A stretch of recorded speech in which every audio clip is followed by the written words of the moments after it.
Welcome to the final episode of Season 2 of the Plutus Awards Podcast.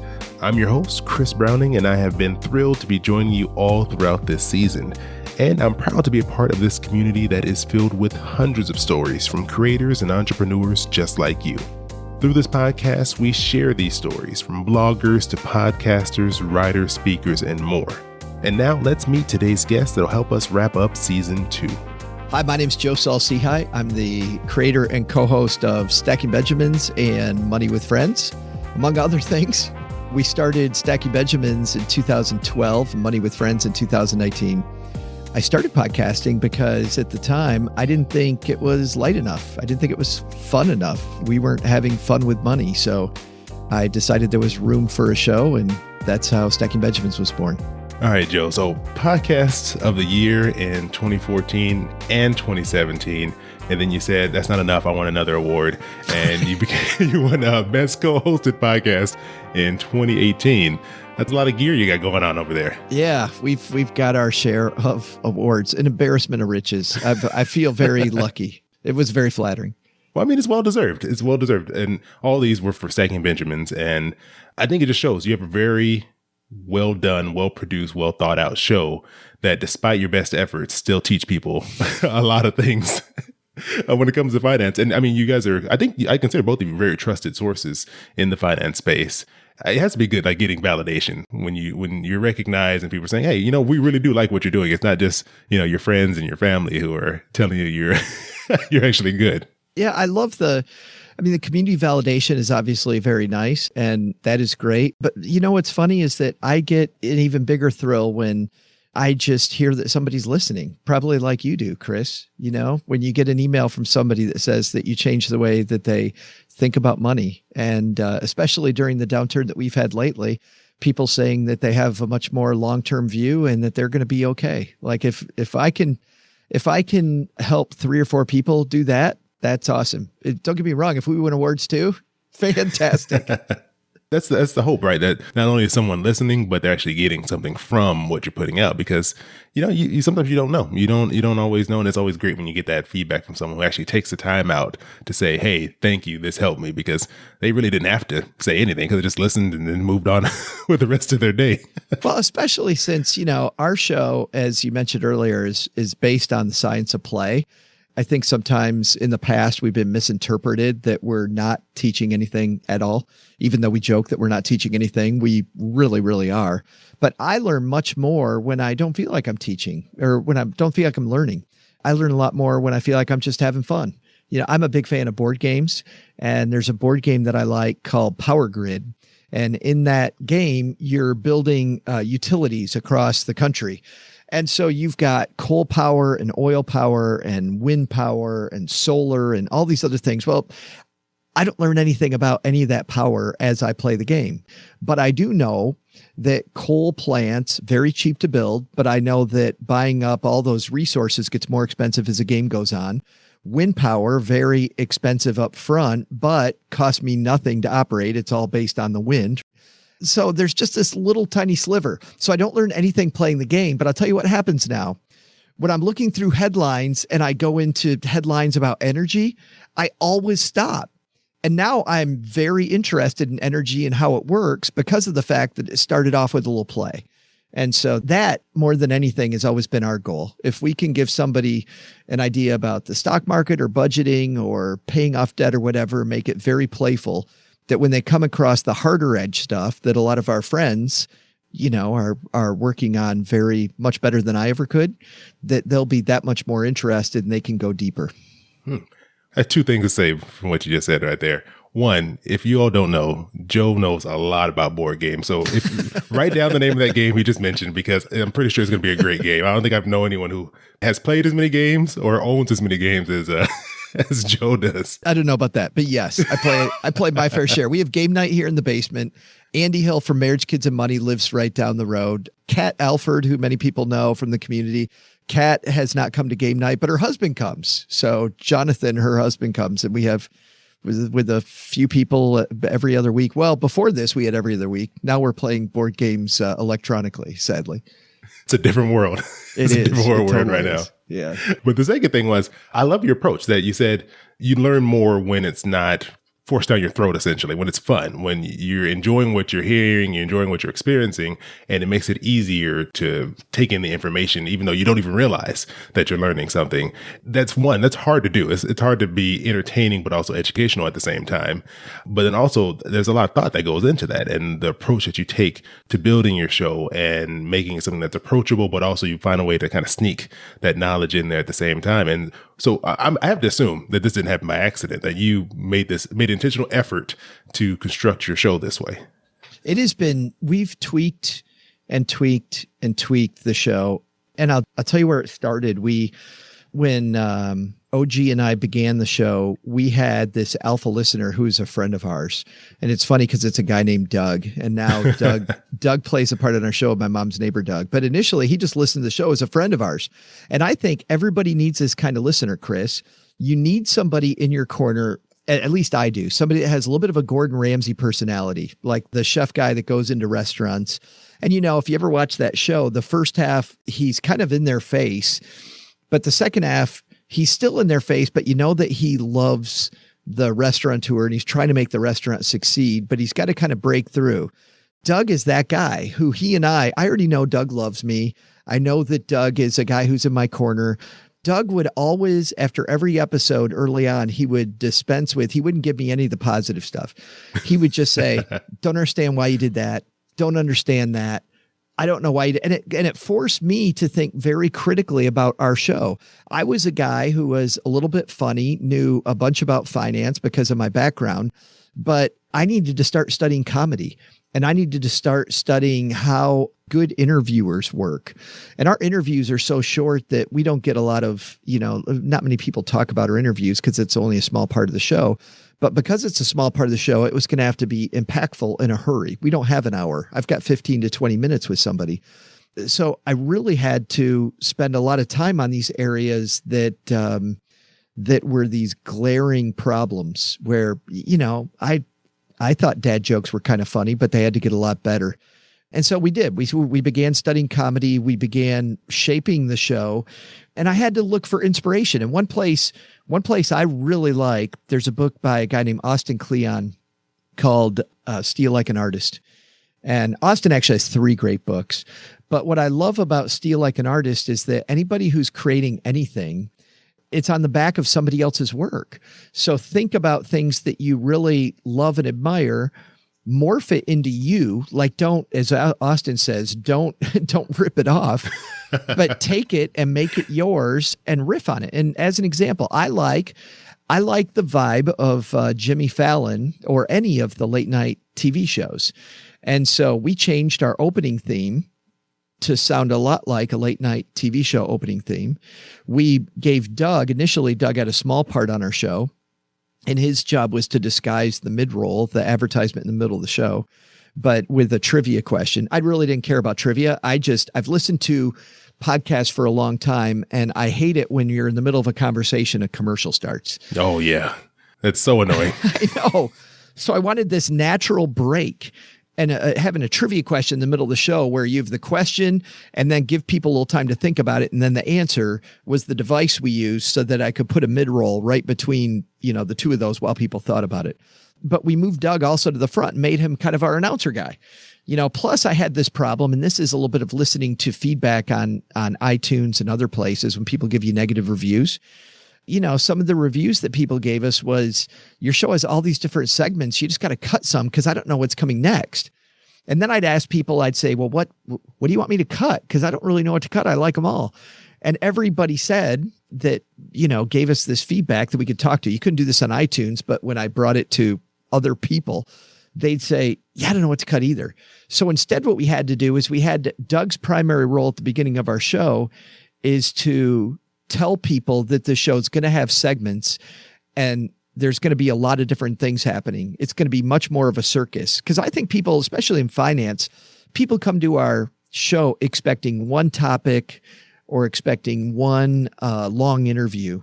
And we don't do that. So even though we make Doug funny or try to make Doug funny at the beginning of the show, his main his main job is to tell people this show has segments. It's going to move fairly quickly, and it's going to be a little Tonight Showy. It's going to be a little light, and to tell people there are going to be some comedy, because initially, as you can believe, when we first started the show, and we still get this from time to time, people say that we screw around too much. We don't have enough nuggets, and they wish we get to the point.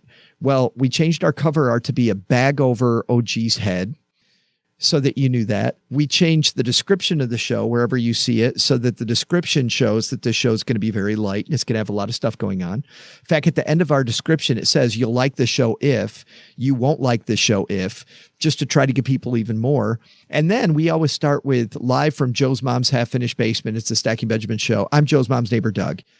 My thought process now, Chris, is if you make it through all of that, you saw the bag over the head, you saw me in the description of the show tell you you're not going to like it if you're looking for deep thoughts, and you get through my mom's half-finished basement and my mom's neighbor, Doug, and you still leave me a negative review that we screw around too much, fairly certain I'm not the problem anymore. It's on them at that point. I mean, I hope so. You know, you're always listening though, right? I mean, I think sometimes we want to not listen to critics. And well, I'll give you an example of one just lately. I had somebody a couple of weeks ago who told me that the world was burning and we were acting as if everything was okay. And this is when the stock market started going down. And we made a conscious decision to have a show that initially the world was okay, because OG's been through this 3 times. I've been through it 3 times. You know what? The world is going to be okay. And if we project that, it's going to be the right move for our audience to help calm them down. I don't need to be Mr. Panic. I need to be the voice of reason. But after I took all of the stank off of off of what they said, because at first I was like, no, you want me to be the voice of reason. Then I realized, Chris, what people really want from this coronavirus time is they want community. They want me to address it and then say, so the mistake that we made was not addressing it at all. And then it's funny, once we address coronavirus, but then said, you know what, this too shall pass, we saw our listenership go from a decline, like most podcasts right now, to rebounding. Our podcast, the last few episodes, once we started paying attention to coronavirus, kind of not making fun of people getting sick, but doing what we do, which is making the situation lighter. Once we were able to make light of the situation, but still being respectful to some of the bad stuff happening, everything rebound. I think that goes to everything you've been saying up to this point. It's like you started your show in 2012. So it's been, we're getting 8 years. I mean, it's going to be a decade soon. So, I mean, you've been doing this for a while. And I think part of what comes with the longevity is you've had to pivot many times and make changes and iterate. And the fact that you not only were able to take the original idea and be flexible with it and change it as the times change and as listeners change and as you guys changed, you also were able to take that feedback. And I think that's so hard, because creating something like a podcast, or even if it's a blog, or you're making videos on YouTube, or you're making courses, whatever it may be, it's very personal. It's like a piece of you that you're putting out there. Yeah. And it can be really hard to take criticism and to feel like that's not an attack, but instead take that and spin it into something you can use to improve what you're doing and make your product that much better. The frustrating thing is that, you know, on some ways it is an attack. You know, people are, if somebody gives you negative feedback, they are hurt and they're unhappy and they want to tell you about it. And you think about what a gift that is. And don't get me wrong, I get upset. I get not happy. But you think about what a gift that is, that somebody is so emotionally invested in your show that they want to tell the world how badly you suck. That's fantastic. Like, if you're getting that type of emotion, I think you have to be okay with that. But then to the other degree, you also have to realize that you're leading your audience and that you're showing them the light and which way you really want to head. I don't like personally. This is for our community. My axe to grind is this. I do not like it at all when I see any host ever, and I see it fairly often, say to their audience, hey guys, what do you want me to do next? Tell me what you want me to do next. You should be listening to your audience and finding out what that is. But if I let my audience direct my show, I'm going to do debt payoff shows over and over and over and over and over because those always get big ratings. I'm going to chase the shows with the highest ratings. And I'll tell you though, when we go meet with people, Chris, the reason people come back, I think, to our show is not those shows. It's because we do the quirky crap that don't bring in listeners right away, but it gives the texture to the show that makes people come back. So what I hear about from longtime listeners is, I can't believe you did the biography of P.T. Barnum, and you talked about P.T. Barnum. Like, that was pretty wild. Or we had, speaking of history, we had a show that was Abigail Adams, Investing Badass, it was called, and about how Abigail Adams did. We had the guy that broke the Cannonball Run record. He drove illegally from New York to L.A. faster than anybody ever has. And we talked about planning. We had a chef on from Struggle Meals, Frankie Chalenza, who talked about growing an herb garden out back. And by the way, a show we're doing soon is with a chef is a woman who creates recipes from your favorite video games, TV shows, and movies. Huh. But that's, I didn't poll my audience for any of those things. I polled myself and what do I want to hear from a podcast? And then I have to listen, if I do that, there are times when we become too jokey and too fun and too light. And my audience kind of tells me that. They're like, yeah, I'm kind of wearing out. And I'm like, yeah, so am I. Or I have times when we're not diverse enough. And I'm not talking about diversity like some checkbox. I'm talking about a show is always better if it comes from different points of view.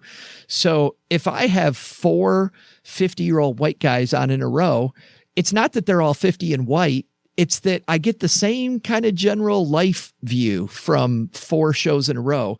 And the show is so much more fun when I get somebody who's 25, I get somebody who's 70, I got somebody who's, the more I mix up the worldview of the guests on my show and the points of view of my show, the more I get this cool texture that makes me happy. So I would say if I have any axe to grind, I don't know why I got off on that horse, but I'll say this, if I have any axe to grind, just remember you're the chef, right? You're the chef and you're the one who's creating this meal. And one of my favorite things to do at a restaurant is to have the chef just cook for me. And if you've never done that, go to an expensive restaurant sometime and do the chef's table where the chef just does whatever they want to do. And you see this amazing creativity, and sure, you don't like it all, but those are the restaurants I go back to. And for all of us, no matter what we do, don't make your audience the chef, man. Be the chef. Be the chef. Playing off of what you just said right there, the chef, they're tasting their own food as they're going through. They're taking a critical look at what they're doing, what they're making, and making changes to say, okay, I've tasted this. Maybe this needs a little more salt. Maybe it's a little too acidic here. Then they're making tweaks as they go along, and you kind of have to be the consumer of whatever you're making, and you have to look at it from that perspective. Well, I'm going to grind another axe there because I have another axe. You got a lot of axes over there, Joe. I do. I have a few, but another one that I have is, why do you hand off your show? I understand handing your show off to an editor. We have Steve Stewart in our corner. He's phenomenal. And he brings stuff to our show that makes me laugh. He brings sound effects and stuff that I didn't expect. But the reason I know they're there is because I think I'm the one that needs to have the final edit. And I learned that watching Hollywood. And when you look at movies, everybody fights in a movie over who gets the final edit. Does the director get it? Does the producer get it? Who gets, why? Because they want their vision to be it. I love Steve Stewart. I don't want Steve Stewart to have the final vision of the Stacking Benjamins podcast. I want Joe Saul-Sehy to have the final vision. So Steve puts together a show. So we have a 5-week production schedule. We're slowly filling all of the files into a file folder that Steve has. Then he puts it all together brilliantly. He gives it back to me. And the night before the show, and most, 99% of the time, the night before the show, I load the show into Descript and I edit the show again. But now all I'm doing is I'm doing the little carving, right? I'm just going, I don't like those 2 sentences. I don't like this little thing. And frankly, some things, we have a show out now as you and I are recording this. I didn't change a damn thing. I left it as it was. But usually I'm taking out maybe another 5 minutes. But even more than that, Chris, to your point, when that goes out, when that meal goes out to the table, to the person who's going to consume this, I know exactly what's going out and it's mine. Like I want to give it the thumb up. I want to upload it and I want it to be exactly what my vision is of the show before anybody hears it. Okay, that was a great axe you pulled out right there. That was a that was a great point. You have to be happy with what that final product is, and it should be a reflection of you and what your message was. And I think when it comes to like the flow, I appreciate what you said. I mean, because no, not all of us have a 5-week production workflow. No, right, some of us are working on tighter timelines, but but still giving yourself that time to review and tweak. Because if you just record, edit it, and submit it, you've had no real time to really get a feel for what it is you're putting out there. And that revision time is so important. And it's even something I've tried to do.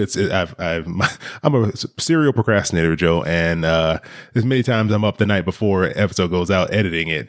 But the times where I have given myself that freedom to go through, get a little work done early, and then listen to it, that second or third time through is when you kind of catch some things that you can find, that you can tweak and tighten up. Absolutely. Yeah, if I have anything for new people, I probably shouldn't have mentioned our production schedule, because then people go, whoa, I can't do that.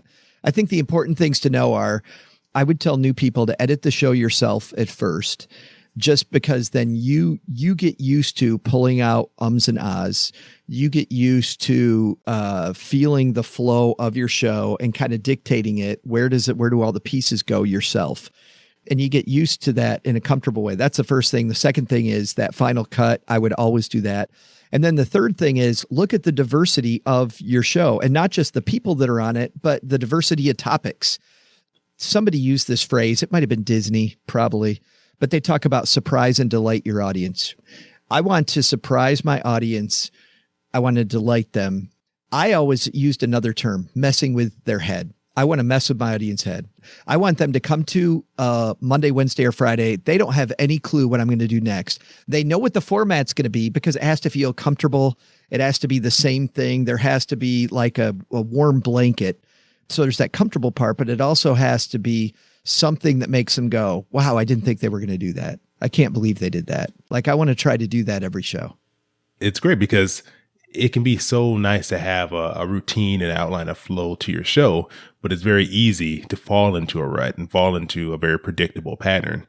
And it's more work to obviously to do what you're saying, but I think it adds so much to the show when people know they're maybe in for something a little bit different every time they tune in. Well, it's so much more fun. I mean, we do it for our audience, but don't get me wrong, dude. I do it for me, right?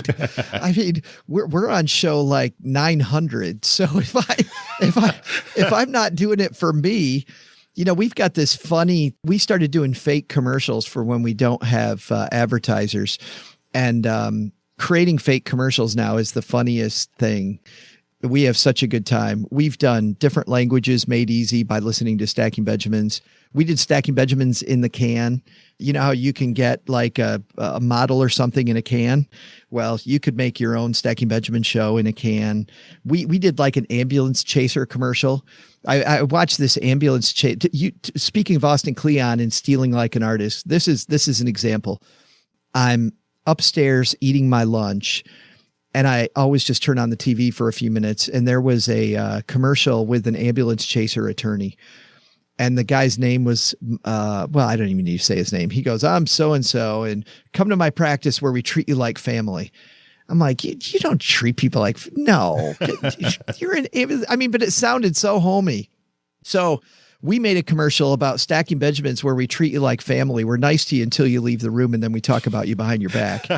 You know, like we did we just called it the truth.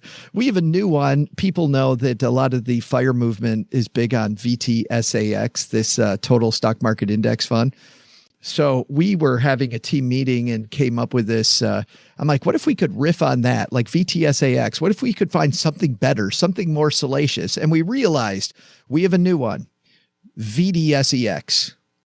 What? Well, okay. I'm going to need some explanation on this one. Yes. VDSEX. It seems really great. It grows like a rash. It seems too good to be true. It's amazing. Everybody needs to try VDSEX. See, I'm at a loss for words right now, but but we're just trying to make ourselves laugh. You know what I mean? And I think so maybe you're not trying to make yourself laugh, but I guess my bigger point is you're trying to do whatever that thing is you do, but you do it for you, right? I mean, you're going to have a lot of longevity. And to that point, Chris, that's why when we got serious, something had to go. I really liked blogging. I thought blogging was really fun. I had to quit blogging. I had to quit doing all the other stuff. And I'll tell you, once we decided what we were, that we were a podcast and nothing else, that is what we were. That's when the show got better. Because then all of this creative energy, instead of focused on 15 different things, I got to do all this stuff. I mean, don't get me wrong. Now we're getting into video, but it's all in support of the podcast, right? We'll do the podcast live. We'll do it on video live, but it's all this one creative button that we're pressing, which is just podcasting. You have to enjoy what you're doing. You have to be a fan of the work you're putting together. If you can't even stand to listen to what you're putting out, what do you think anyone else is going to feel when they download your episode? I mean, right. You got to be something you would listen to. Yeah. If I'm not laughing, how do I expect anybody else to laugh? Come on. Yeah, exactly. And I really appreciate that, because I think that's so key to really enjoy what you're doing, make it fun, and put something together that you are proud of and that you would actually yourself want to listen to. And Joe, I really could talk to you forever about this. I'm taking notes here because this is all great things that I don't think often is talked about when it comes to, if we're just talking about podcasting, building a show, developing it, changing it, going with the flow, being creative. These aren't the conversations you hear talked about too often. It's always, what I hear a lot is, here's a quick start guide to start your podcast and follow these steps. It's like, there's not a formula to making something like this. It's not going to be the same process and experience for everyone. No, I think, to quote a very good podcaster who's been around a long time, not in our field, a guy named Lou Mangello, who does a great Disney podcast. Lou was on stage at a big podcasting conference that you and I attend called Podcast Movement. Lou said, all these discussions about, so what microphone to use? He said, that's like going up to Michelangelo and going, so is that a number 2 brush that you're using on the ceiling? Like, no, you're not talking to Michelangelo about, it doesn't matter what brush he used. Like, let's talk about the actual creativity of the show. And whenever somebody's wondering, like, how do I get new listeners? Usually, and you know this as well as anybody, Chris, it's how do I get more listeners? Make a show people want to hear. I can tell you what we're wrestling with right now on the show. This is my current thing, and not something I don't think 3 people in financial shows are thinking this. So now we're all locked at home and we're watching TV. I was just watching The Mandalorian. And at the end of one episode, I immediately want to watch the next one, right? We call it binging a show. There is a structure to those shows that make you want to binge it. So how do we make our financial shows bingeable? Like as a group, how do we make it so that at the end of the show, people go, oh, that was so good, I want to listen to another one. And it's not just coming up next show, I'm going to do this. You look at, as an example, House of Cards or The West Wing. They both did something in their TV shows where Aaron Sorkin with The West Wing was upbeat and fun and quick-witted at the beginning of the show. At the end of the show, it was always nighttime. They have a glass of wine. They're having a more philosophical conversation about all the stuff they learned during that episode. That last 3 or 4 minutes of the show, hugely crucial to the binge excitement. And that right now is where my head is, Chris. I'm like, what can we do in that last 4 minutes that kind of ties it all together and makes people go, okay, I'm clicking through to the next one. Because if we achieve that, then we're seriously winning. I remember doing that with Serial. When Sarah Koenig, and did you listen to Serial? Oh yeah, like you had to keep going. You had no choice but to keep listening. Yeah. At the end of what episode, you're like, I need the next one. And it had a little bit of that at the end where she's like, I started wondering about this. And she cut it kind of in an awkward spot. So I'm thinking about the handoff between the Monday topic and the Wednesday topic. And if I can start drawing a bridge to the Wednesday topic, not like coming up on Wednesday, we're going to do this, but talking about, hey, this is step 1, but step 2 is on Wednesday, where each show is individual and you don't have to listen to them in order. But if you do, you're going to get a little bit of bridging. Like, how do we do that?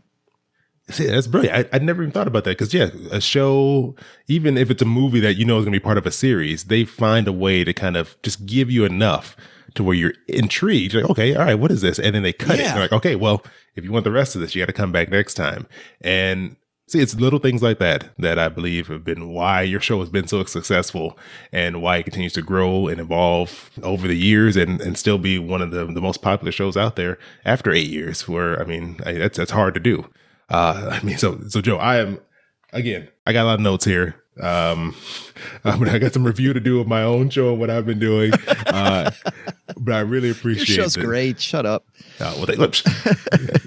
Joe, we're all trying to be like you. Let's just say that we're all trying to be like you. Stop. No, keep going. Stop. No, keep going. Right. No, but I really appreciate your time and you being so open and sharing some ideas you have in your process and kind of letting us into what you do and how you think and how you process what's going on. And if people want to they need to go check out what you're doing to get an idea of how you're implementing these ideas into your show. Where can they find you? Where can they listen to you? Where can they reach out to you? Yeah, just shoot me an email, joe@stackingbenjamins.com, if you want to listen to the cooking that I like that analogy, the cooking that we're doing every Monday, Wednesday, Friday at Stacking Benjamins, or our much lighter concept that we didn't talk about today, but is also really fun, Money with Friends, Monday through Saturday, 6 days a week and recorded live. So completely different thing, but still a fun animal to make. 2 amazing shows. Thank you so much, Chef Joe. Is that what can we call you that now? Thanks a lot, Chef Browning. Browning's a good name, by the way, for a chef. That's perfect. Right. You know, I'm in the meat station. I'm in charge of browning. I know, right? It's perfect. Oh, Joe, it's always a pleasure talking with you. And appreciate your time. And thanks for stopping by. Thanks a lot, man. And that is a wrap on season 2. And I really do mean this when I say that I appreciate all of you joining us here each and every week. The show wouldn't really be possible without all of you listening. So thank you again for all of your support. And this podcast will not be possible without the help of many, many people, including Miranda Marquardt, who has done an amazing job hosting many episodes of this podcast, Harlan Landis, and the amazing Plutus Foundation team that includes Sherry Ann Crumbly and Sarah Potter. And we cannot forget to mention our amazing editor who helps me sound coherent each and every week, Steve Stewart.